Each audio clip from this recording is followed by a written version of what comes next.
வணக்கம். News today I செய்திகளுக்காக செய்தி வாசிப்பாளர் அபிதா ராஜேந்திரன். தண்டையார்பேட்டை மகிழா காங்கிரஸ் சார்பில் சிலிண்டர் விலை ஏற்றத்தை கண்டித்து சிலிண்டருக்கு பாடை கட்டி தோளில் தூக்கி ஆர்ப்பாட்டம். பாடைகட்டி போராட்டத்தில் ஈடுபட்ட காங்கிரஸ் கட்சியினர் போராட்டத்தில் ஈடுபட்டனர். தண்டையார்பேட்டை தபால் நிலையம் அருகே நடைபெற்ற இந்த ஆர்ப்பாட்டத்தில் சிலிண்டர் விலை ஏற்றத்தை கண்டித்து மத்திய அரசை கண்டித்து மகிழா காங்கிரஸ் சார்பில் கண்டன ஆர்ப்பாட்டம் நடைபெற்றது.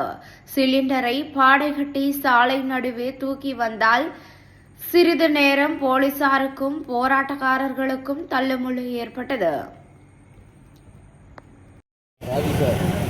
கற்காலத்திற்கு நம்மை கொண்டு செல்லும் மோடி காங்கிரஸ் ஐடி ரெவல்யூஷனை கொண்டு வந்து நாட்டை அந்த அளவுக்கு முன்னேற்ற பாதையில் கொண்டு சென்றது. ஆனால்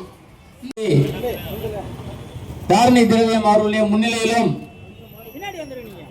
ராயபுரம் தொகுதி பாக்கியலட்சுமி அவர்களுடைய முன்னிலையிலும் இங்கே மத்திய அரசை கண்டித்து சிறப்பாக இங்கே இந்த கண்டன ஆர்ப்பாட்டம் இந்த இந்நிலை துடைக்கின்ற வகையிலே தமிழ்நாடு மகிழா காங்கிரஸ் சார்பாக தமிழ்நாடு மகிழா காங்கிரஸ் கமிட்டியுடைய தலைவர் அருமை சகோதரி ஐஸ்னா சையத் அவர்களுடைய தலைமையிலும் வடசென்னை கிழக்கு மாவட்ட காங்கிரஸ் கமிட்டி மத்தியில் ஆளுகின்ற RSS பின்புலமாக விளங்குகின்ற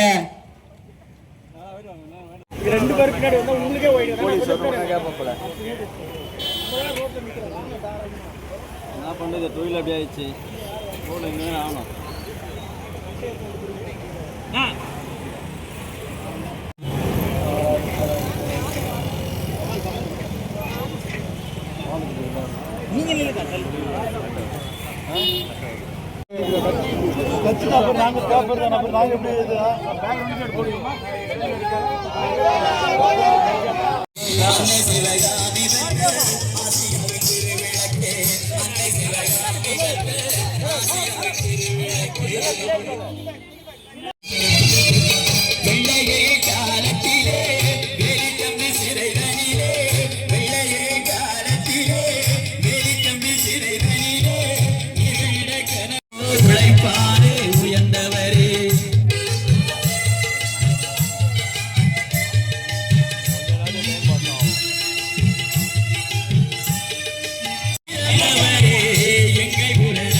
மோடி அரசு ஒழியவே, வஞ்சிக்காதே வஞ்சிக்காதே வஞ்சிக்காதே வஞ்சிக்காதே, கேஸ் விலையை உயர்த்தாதே உயர்த்தாதே உயர்த்தாதே, கேஸ் விலையை உயர்த்தாதே. மோடி அரசே மோடி அரசே உயர்த்தாதே, கேஸ் விலையை உயர்த்தாதே, கேஸ் விலையை உயர்த்தாதே. போராட்டம் இது போராட்டம், போராட்டம் இது போராட்டம், போராட்டம் இது போராட்டம், போராட்டம் இது போராட்டம். மகிழா காங்கிரசின் போராட்டம். வட சென்னை கிழக்கு மாவட்ட, வட சென்னை கிழக்கு மாவட்ட மகிழா காங்கிரசின் போராட்டம். போராட்டம் இது போராட்டம், கட்சியின் போராட்டம். உயர்த்தாதே உயர்த்தாதே, கேஸ் விலை. இது மகிழா காங்கிரசின் ஆர்ப்பாட்டம்.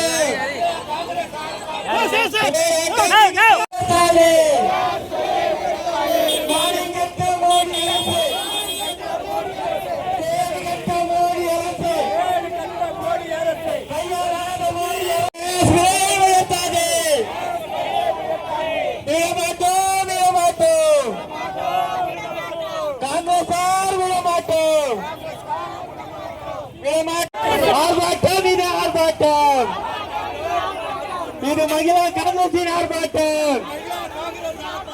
போராட்டம் இது போராட்டம், உயர்த்தாதே, கேஸ் விலை உயர்த்தாதே, மானம் கட்ட மோடி அரசு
மத்தியில் ஆண்டு கொண்டிருக்கும் பாஜக போயிட்டாருங்க. மத்தியில் ஆண்டு கொண்டிருக்கும் பாஜக அரசின் தவறான வெளியுறவு கொள்கையினால் இன்று நமது இந்திய மக்கள் பெரும் துயரத்திற்கு உள்ளாகி உள்ளார்கள். விலைவாசி உயர்வு கிட்டத்தட்ட 60 ரூபாய் 868 ரூபாய் 50 பைசாவாக இருந்த சிலிண்டர் விலை 928.50 பைசாவாக 60 ரூபாய் உயர்ந்துள்ளது. விலைவாசி உயர்வு மட்டுமல்லாமல் ஒரு சிலிண்டர் நமக்கு கிடைக்க வேண்டும் என்றால் கிட்டத்தட்ட 25 நாள் காத்திருப்புக்கு பிறகுதான் அந்த சிலிண்டர் நமக்கு கிடைக்குமா. அது போலவே கமர்ஷியல் சிலிண்டர் என்று வியாபாரத்திற்காக பயன்படுத்தப்படும் சிலிண்டர் 2043 ரூபாய் கிட்டத்தட்ட 114 ரூபாய் 50 பைசா அளவிற்கு அது உயர்ந்துள்ளது. வரலாற்றிலே நீங்க எப்பவுமே கமர்ஷியல் சிலிண்டர் 2000 ரூபாய் அளவுக்கு உயர்ந்துள்ளதை நாம் பார்த்திருக்கவே முடியாது. விலைவாசி உயர்வினால் தவறான பொருளாதார கொள்கையினால் இத்தனை நாள் மத்தியில் ஆண்டு கொண்டிருக்கும் மோடி அரசு ஏழை மக்களின் வயிற்றில் அடித்துக் கொண்டிருந்தார்கள். இப்போது டைரக்ட் அட்டாக், டைரக்ட் மிசைல், டைரக்டாக நேரடியாக இவர்களுடைய தவறான வழிகாட்டுதலினால் இவர்களுடைய தவறான புரிதலினால் மக்கள் பெரும் துயரத்திற்குள்ளாகியுள்ளார்கள். முக்கியமாக இந்த நாட்டில் வாழக்கூடிய குடும்ப பெண்கள், இந்த விலைவாசி உயர்வினால் பெரும் துயரத்திற்குள்ளாகியுள்ளார்கள். சிறு நடுத்தர மக்கள், முக்கியமாக அது போலவே சிறு குறுந்தொழில் செய்யும் மக்கள், டீ கடை நடத்தி கொண்டிருக்கக்கூடிய மக்கள், மீன் கடை நடத்தி கொண்டிருக்கக்கூடிய மக்கள், பஜ்ஜி கடை நடத்தி கொண்டிருக்கக்கூடிய மக்கள் என்று அனைவருமே பாதிக்கப்பட்டுள்ளார்கள். மத்திய அரசு இதற்கு பதில் சொல்ல வேண்டும். எடப்பாடி இப்ப என்ன பண்ணிட்டு இருக்கிறாரு? கூட்டணி ஆட்சியில பாஜகவோட இருக்கிறாருல, கேட்க வேண்டியது தானே, உங்களுடைய கொள்கைகள் தான் என்ன? இல்ல எடப்பாடி ட்ரம்போட கூட்டணி வைத்து விட்டாரா என்று தெரியவில்லை. மோடி அவர்களுக்கு தான் புரிதல் கம்மி, பாஜகவிற்கு தான் புரிதல் கம்மி. அவர்களுக்கு தெரியவில்லை என்றால் எங்களுடைய பொருளாதார மேதைகள் காங்கிரஸில் உள்ளார்கள், அவர்களிடமாவது இவர்கள் கேட்டு தெரிந்து கொள்ளலாம். இந்த நாட்டை எப்படி வழிநடத்த வேண்டும், இந்த நாட்டின் பொருளாதார கொள்கைகளை எப்படி மேம்படுத்த வேண்டும், வெளியுறவு கொள்கைகள் தான் என்ன என்று எங்களை கேட்டு தெரிந்து கொள்ளலாம். கண்டிப்பாக பாஜக அரசு ஒரு கேடி அரசு என்பதை மீண்டும் மீண்டும் நிரூபித்துக் கொண்டு வருகின்றார்கள். அவர்கள் இந்தியாவில் இருக்கும் போது ஒரு மாதிரியான பேச்சு, இங்க இருக்கக்கூடிய சிறுபான்மையினர்களை வெறுக்கின்றார்கள், புல்டோசர் வைத்து அவர்களுடைய வீட்டை தகர்க்கின்றார்கள். வெளிநாட்டிற்கு சென்றால் ஷேக்குகளை கட்டி அணைத்துக் கொள்கிறார்கள். இல்ல ஷேக்குகளை விட ட்ரம்ப் அவர்களுடைய நாடு வல்லரசு நாடு என்றால் அவரை கட்டி அணைத்துக் கொள்கிறார்கள். ட்ரம்ப் சொல்றாரு, நான் ஒரு போன் கால் போட்டு இந்தியாவில் போர் நின்றுச்சுன்ட்டு. என்னங்க இது? இந்தியா ஒரு ஜனநாயக நாடுங்க. ஜனநாயக ரீதியாக நாம ஒரு பாரத பிரதமரை தேர்ந்தெடுத்திருக்கோங்க. அவருக்கு இவர் போன் போட்டு சொல்றாரா இவர் போர் நிறுத்தம் இங்கு நிறுத்தம் இங்கு நடந்து விடுகிறது என்கிறார். எவ்வளவு ஒரு கேவலமான விஷயங்கள் இது. ஈரான் இல்ல அரபு நாடுகள் இவர்களுக்கு எல்லாம் சளைத்தவர்கள் அல்ல. இந்த நாடு ஒரு அமைதி பூங்காவாக இருக்க விருப்பப்படுகிறது.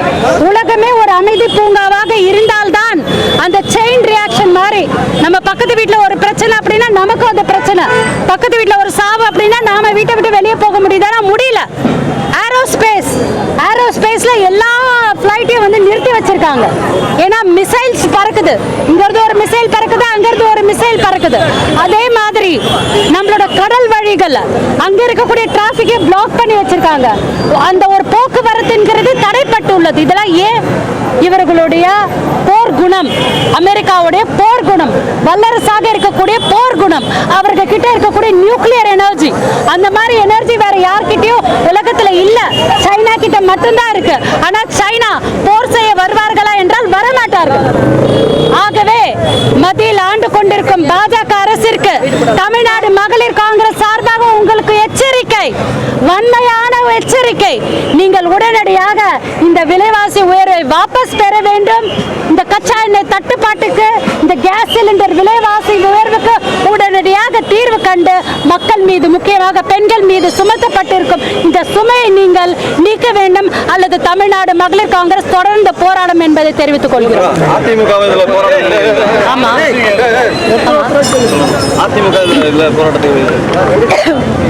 எடப்பாடி அவர்கள் பாஜகவோட கூட்டணியில் இருக்கிறார்.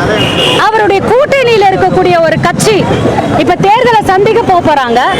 எடப்பாடியோட கூட்டணி கட்சி தமிழிசை சவுந்தரராஜன் அவர்கள் பெண்கள் மற்றபடியெல்லாம் பாதிக்கப்படும் போது குயோமோரி என்றாருங்க. அதே மாதிரி தான் வானதி ஸ்ரீனிவாசன் அவர்கள் அகில இந்திய பாஜக மோர்ச்சாவின் தேசிய தலைவி அம்மா குஷ்பு அவர்கள், இப்படி நிறைய பேர் பிஜேபியில் இருக்காங்களே பெண்கள், அவங்களாம் என்னமா பண்ணிட்டு இருக்கீங்க? இல்ல நீங்களும் மோடியோட சேர்ந்த பொக்கடா சுட போயிட்டீங்களான்னு எங்களுக்கு தெரியல.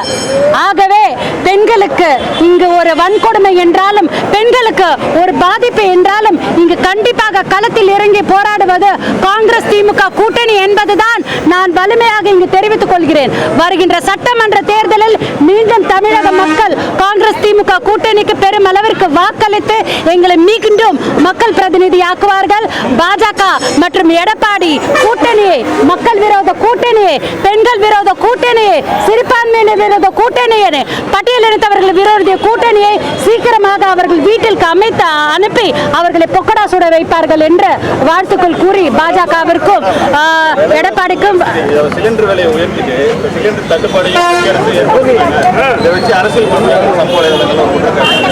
உங்களுக்கு சோறு இல்லைங்க, உங்க வீட்டுல அரசியலா பண்றாங்க. உங்களுக்கே நிதர்சன உண்மை தெரியுதுல்ல. 25 நாள் ஆகும் ஒரு சிலிண்டர் புக் பண்ண அப்படின்னா எப்படி சமைப்பீங்க? இதை வச்சு நாங்க ஏன் அரசியல் பண்ணணும்? நீங்க சொல்லுங்க. உண்மையை தானே சொல்றோம், போய் பேசுறது இல்லைல்ல. உண்மையாகவே சிலிண்டர் தட்டுப்பாடு, உண்மையாகவே கச்சா எண்ணெய் விலைவாசி தட்டுப்பாடு இந்த நாட்டின் 4வது தூணாக, ஜனநாயகத்தின் 4வது தூணாக இருக்கக்கூடிய பத்திரிகை நண்பர்கள், தொலைக்காட்சி நண்பர்கள், ஜேர்னலிஸ்ட் நண்பர்கள், உங்க எல்லாருக்குமே தெரியுது. நாங்க என்ன பொய்யா சொல்லிட்டு இருக்கோம்? உண்மையாகவே தட்டுப்பாடு, அதை நாங்கள் கண்டிக்கிறோம். எதிர்கட்சிகள் ஆளும் கட்சியை, மத்தியில் ஆண்டு கொண்டிருக்கும் கட்சியை எதிர்கட்சிகள் தொடர்ந்து தட்டி கேட்கவில்லை என்றால் இந்த நாட்டின் ஜனநாயகம் என்னவாகும்? ஆகவே பத்திரிகையாளர்களை சந்திக்க பயப்படும் மோடி அரசை, பாஜக அரசை தொடர்ந்து பத்திரிகையாளர்கள் நீங்கள் எதிர்க்க வேண்டும். முக்கியமாக தமிழ்நாட்டை சார்ந்த பத்திரிகையாளர்கள், வட இந்திய பத்திரிகையாளர்களை போல் நீங்கள் இருப்பதில்லை. உங்களுடைய குரல் ஓங்கி ஒலிக்க வேண்டும். நாங்கள் சொல்வதெல்லாம் உண்மை என்பதை நீங்கள் தெரிந்து கொண்டு இந்த மக்கள் விரோத ஆட்சி கட்டிலிருந்து நீக்க வேண்டும் என்ற கோரிக்கை விடுத்து விடைபெறுகிறேன். நன்றி.